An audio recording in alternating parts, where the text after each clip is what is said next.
एक दफ़ा फिर ये साबित हो गया कि इलेक्शन कमीशन ऑफ पाकिस्तान के चेयरमैन सिकंदर सुल्तान राजा PMLN की बी टीम है।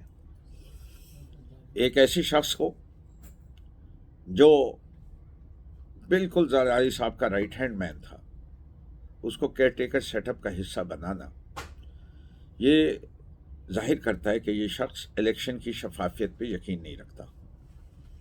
हम इसका जुल्म और सितम सहते आ रहे हैं जब से ये बना है। कराची के हालिया इंतखाबात और उनकी धांधली इसका भी एक और सबूत है।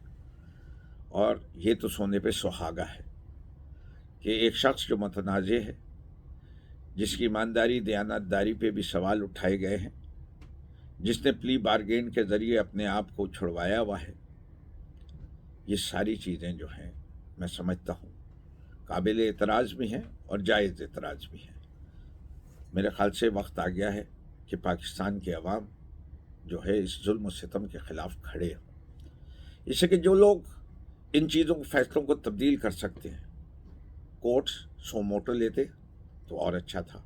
अब हम तो दरवाज़ा खटखटाएंगे, लेकिन कहीं अच्छा होता है इस मुल्क की सियासत के लिए कि कोई ना कोई अदलिया में सो मोटो लेके इस फैसले को जो है नज़र षानी करे और तब्दील करवाए। मुझे पूरी उम्मीद है पाकिस्तान में, और मैं समझता हूँ कि पाकिस्तान से मुखलिस लोग अभी भी कई जगह अहम जगहों पे मौजूद हैं।